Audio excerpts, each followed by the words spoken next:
नारायण अखिल गुरो भगवन्नमस्ते। नमस्ते। दशकं 11 हिरण्याक्षस्य हिरण्यकशिपोः च उत्पत्तिः। क्रमेण सर्गे परिवर्धमाने क्रमेण सर्गे परिवर्धमाने कदापि दिव्यासनकादयस्ते कदापि दिव्याशनकादयस्ते क्रमेण सर्गे परिवर्धमाने क्रमेण सर्गे परिवर्धमाने कदापि दिव्यासनकादयस्ते कदापि दिव्याशनकादयस्ते भवद्विलोकाय विकुण्ठलोकम् भवद्विलोकाय विकुण्ठलोकम् प्रपेदिरे मारुतमन्दिरेश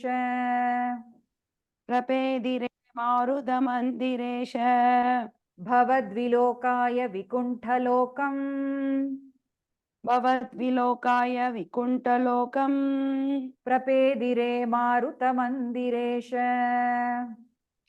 प्रपेदिरे मारुतमन्दिरेश क्रमेण सर्गे परिवर्धमाने कदापि दिव्यासनकादयस्ते क्रमेण सर्गे परिवर्धमाने गदाभि दिव्यासनकादयस्ते भवद्विलोकाय विकुण्ठलोकम् प्रपेदिरे मारुतमन्दिरेश भवद्विलोकाय विकुण्ठलोकम्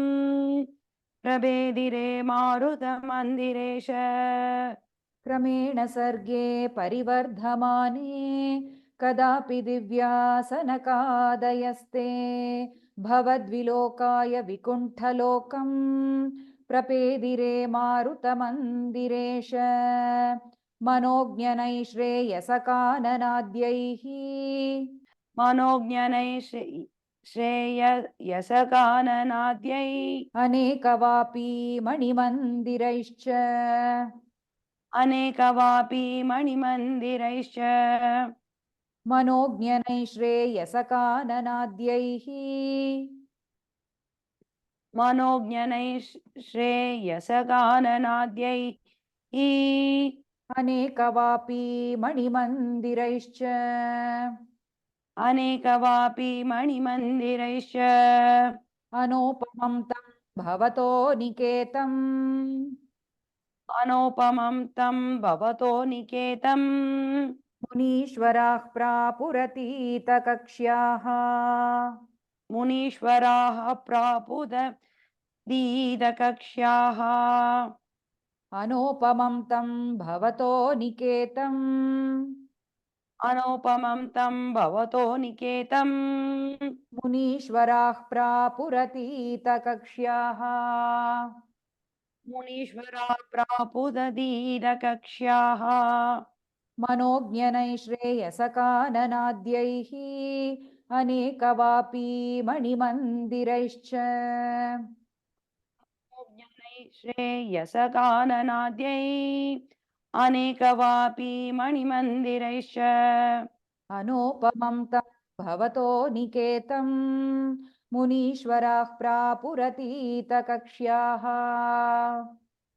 अनोपमं तं भवतो निकेतं मुनीश्वरा प्रापुददीदकक्ष्याः मनोज्ञनैः श्रेयसकाननाद्यैः अनेकवापी मणिमन्दिरैश्च अनोपमं तं भवतो निकेतं मुनीश्वराः प्रापुरतीतकक्ष्याः भवद्दिदृक्षून् भवनं विविक्षून् भवदृदृक्षून् पवनं विविक्षून् द्वास्थौ जयस्तान् विजयोऽप्यरुन्धाम् वास्तौ जयस्तान् विजयोऽप्यरुन्दाम् भवद्दिदृक्षून् भवनं विविक्षून् भवदृदृक्षून् पवनं विविक्षून् द्वास्थौ जयस्तान् विजयोऽप्यरुन्धाम् वास्तौ जयस्तान् विजयोऽप्यरुन्दाम् तेषां च चित्ते पदमापकोपः तेषां च चित्ते पदमापकोपः सर्वं भवत्प्रेरणयैव भूमन् सर्वं भवत्प्रेरणयैव भूमन् तेषां च चित्ते पदमापकोपः येषां च चित्ते पदमापकोपः सर्वं भवत्प्रेरणयैव भूमन् सर्वं भवत्प्रेरणयैव भूमन् भवद्दिदृक्षून् भवनं विविक्षून् द्वास्थौ जयस्तान् विजयोऽप्यरुन्धाम् भवद्दिदृक्षून् पवनं विविक्षून् द्वास्तौ जयस्तान् विजयोऽभ्यरुन्दाम् तेषां च चित्ते पदमापकोपः सर्वं भवत्प्रेरणयैव भूमन् तेषां च चित्ते पदमापकोपः सर्वं भवत्प्रेरणयैव भूमन् भवद्दिदृक्षून् भवनं विविक्षून् द्वास्थौ जयस्तान् विजयोऽप्यरुन्धाम् तेषां च चित्ते पदमापकोपः सर्वं भवत्प्रेरणयैव भूमन् वैकुण्ठलोकानुचितप्रचेष्टौ वैकुण्ठलोकानुचितप्रचेष्टौ कष्टौ युवां दैत्यगतिं भजेतम् कष्टं कष्टौ युवं दैत्यगतिं भजेतम् वैकुण्ठलोकानुचितप्रचेष्टौ वैकुण्ठलोकानुचितप्रचेष्टौ कष्टौ युवां दैत्यगतिं भजेतम् तौ युवां दैत्यगतिं भजेतम् इति प्रशप्तौ भवदाश्रयौ तौ इति प्रशप्तौ भवदाश्रययौ तौ हरिस्मृतिर्नोस्त्वति नेमतुस्तान्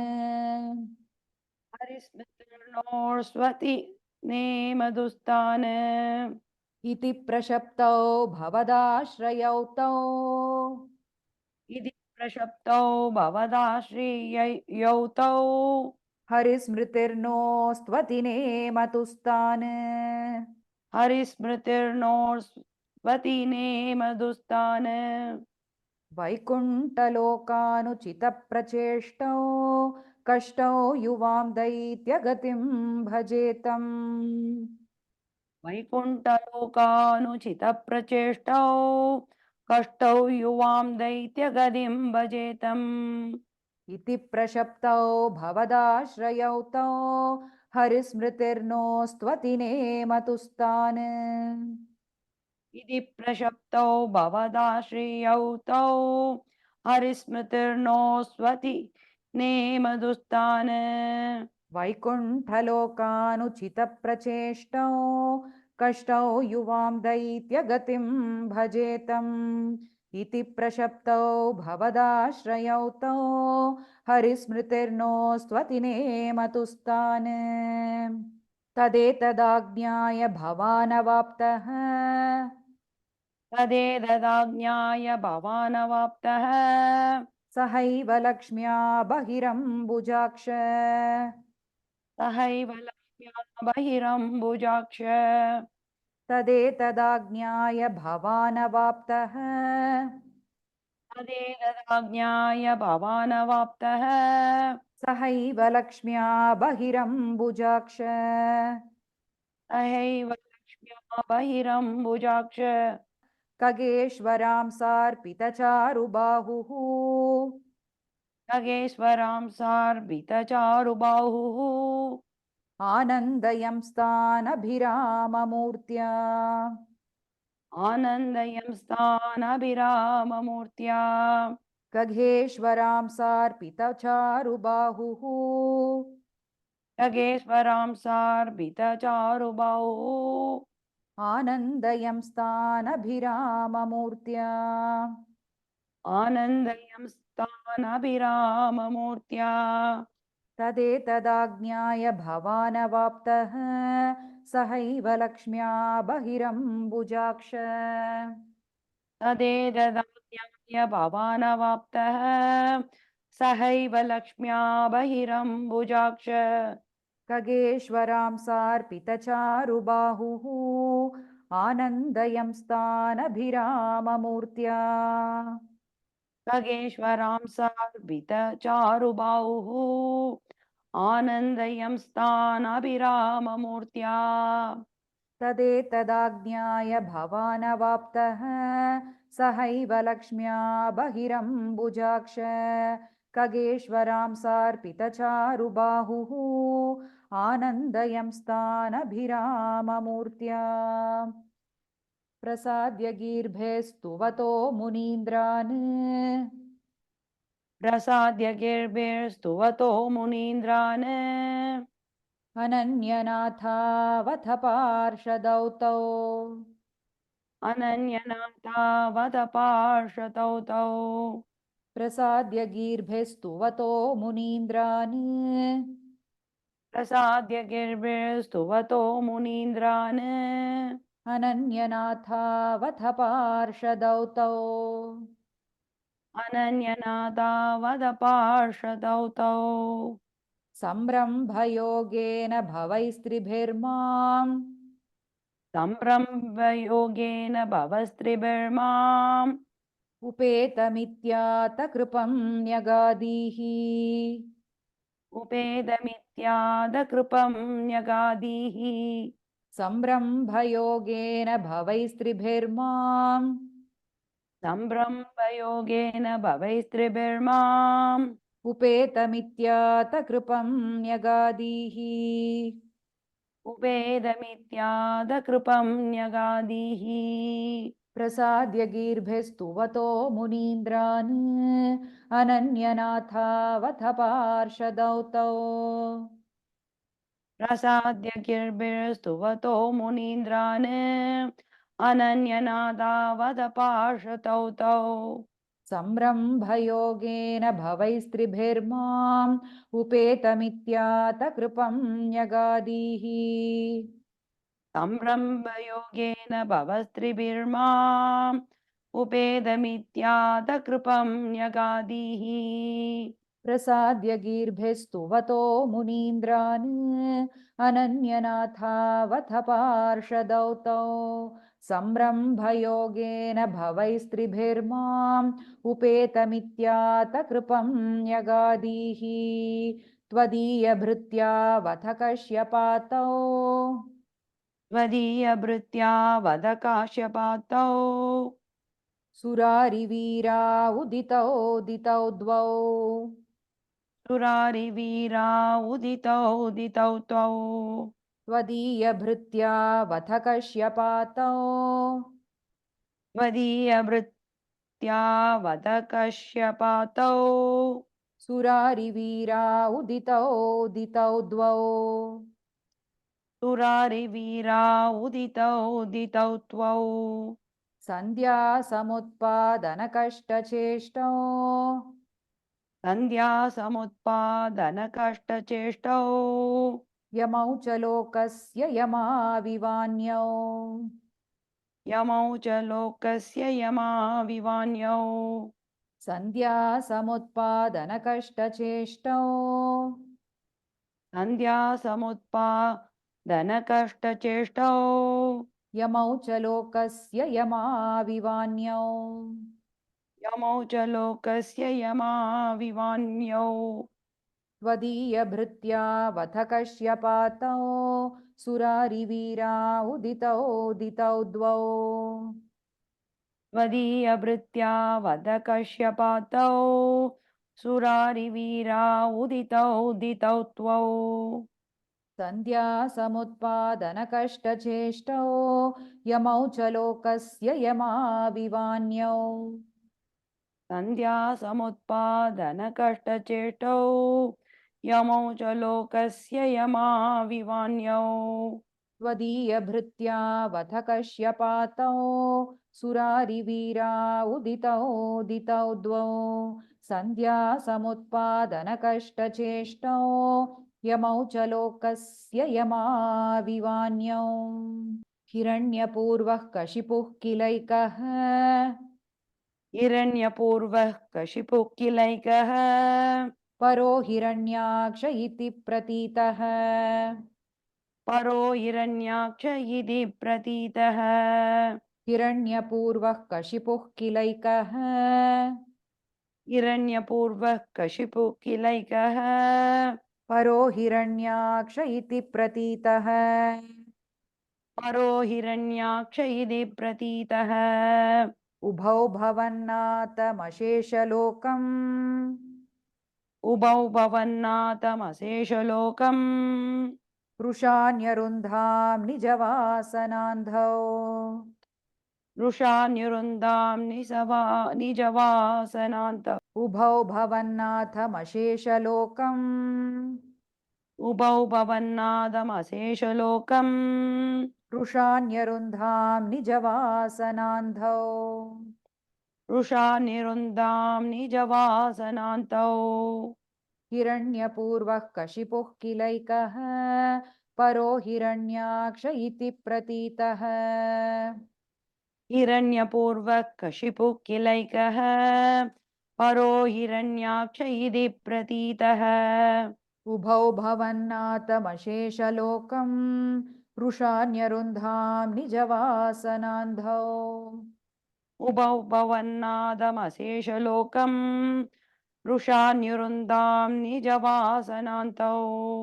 हिरण्यपूर्वः कशिपुः किलैकः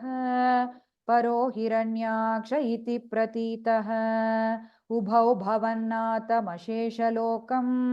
वृषान्यरुन्धां निजवासनान्धौ तयोर्हिरण्याक्ष महासुरेन्द्रो तयोर्हिरण्याक्ष महासुरेन्द्रो रणाय धावन् अनवाप्तवैरी रणाय तावन्ननवाप्तवैरी तयोर्हिरण्याक्ष महासुरेन्द्रो तयोर्हिरण्याक्ष महासुरेन्द्रो रणाय धावन् अनवाप्तवैरी रणाय तावन्ननवाप्तवैरी भवत्प्रियां क्ष्मां सलिले निमज्य भवत्प्रियां क्ष्मां सलिले निमज्य चचार गर्वाद्विनदन् गदावान् चचार गर्वात् विनतन् गदावान् भवत्प्रियां क्ष्मां सलिले निमज्य भवत्प्रियां क्ष्मां सलिले निमज्य चचार गर्वाद्विनदन् गदावान् चचार गर्वात् विनदन् गदावान् तयोर्हिरण्याक्ष महासुरेन्द्रो रणाय धावन् अनवाप्तवैरी तयोर्हिरण्याक्ष महासुरेन्द्रो रणाय तावन्ननवाप्तवैरी भवत्प्रियां क्ष्मां सलिले निमज्य चचार गर्वाद्विनदन् गदावान् भवत्प्रियां क्ष्मां सलिले निमज्य चचार गर्वात् विनदन् गदावान् तयोर्हिरण्याक्ष महासुरेन्द्रो रणाय धावन् अनवाप्तवैरी भवत्प्रियां क्ष्मां सलिले निमज्य चचार गर्वाद्विनदन् गदावान् ततो जलेशात् सदृशं भवन्तम् ततो जलेशात् सदृशं भवन्तम्